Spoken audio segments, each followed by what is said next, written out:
Coming up on today's episode of AMA Drone Report, the AMA comments on a farmer's insurance commercial, the FAA seeks comments on safe and secure operations of UAS, and Cinematographers Guild fights for proper compensation for drone pilots.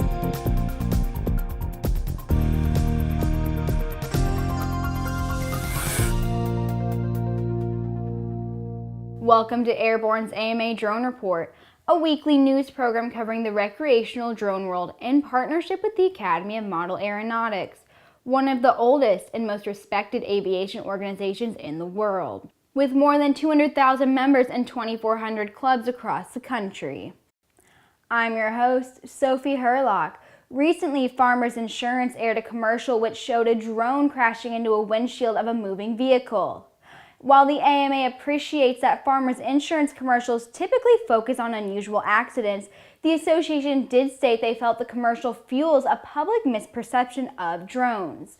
In a letter written to Farmers Insurance, AMA boss Chad Boudreau stated, "While we understand the intent of the commercial was to point out the rarity of a drone crashing into a vehicle, and how your company covers rare incidences, we believe the over-dramatized nature of the damages caused to the vehicle in your ad gives the wrong impression to viewers. The commercial fuels a public misperception that drones and model aviation are a societal liability, when in fact the industry is a force for good, including helping insurance company like yours with commercial applications. We ask you to remove the commercial and please more positively portray our great and long-standing hobby in future advertisements."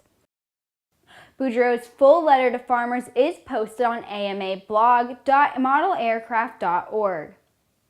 Now let's take a look at a few short stories making rounds of the small UAS and hobby drone communities. It's time for today's Drone Minute.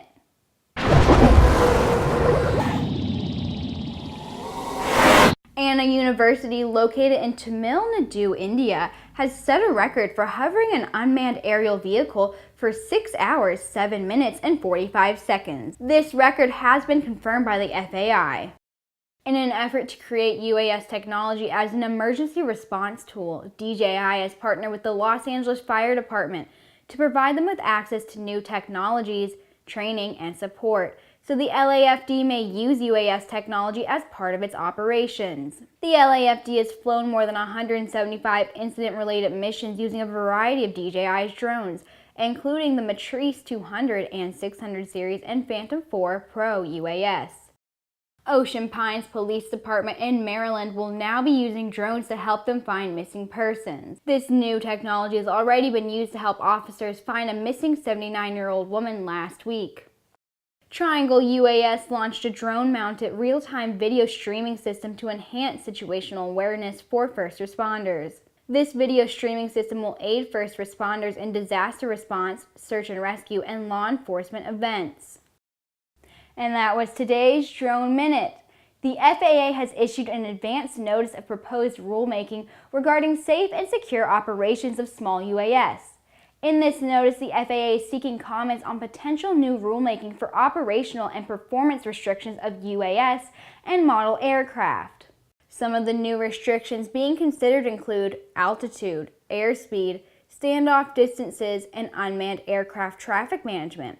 The AMA has long held the hobby of model aviation has introduced no new risks into the airspace, and therefore should not be subject to any new regulations. The AMA is in the process of submitting comments to the FAA, urging the agency to take into consideration existing safety guidelines and the difference between model aircraft and commercial drones. If you would like to submit a comment to the Federal Register regarding this notice, go to regulations.gov. International Cinematographer Guild Local 600 is involved in an ongoing dispute with Warner Brothers over the non-union FAA licensed drone pilots in an effort to get them compensated at union scale. The dispute started in 2015 when the TV series Rush Hour hired 3 drone technicians. The union entered into arbitration in an effort to get health and pension benefits for drone operators that would have been required for employees under an agreement reached between IASTE and producers. Warner argues that since commercial drone operators require an FAA license and often operate their own companies, they should be treated as subcontractors. That wraps up things for today. Airborne's AMA Drone Report is presented weekly in cooperation with the Academy of Model Aeronautics. If you're watching us on YouTube, please subscribe and don't forget to check us out on Twitter and on Facebook. If you would like real-time 24/7 coverage on the latest aviation aerospace stories, check out aero-news.net. Or for information on the hobby drone world, check out modelaircraft.org. I'll see you here tomorrow.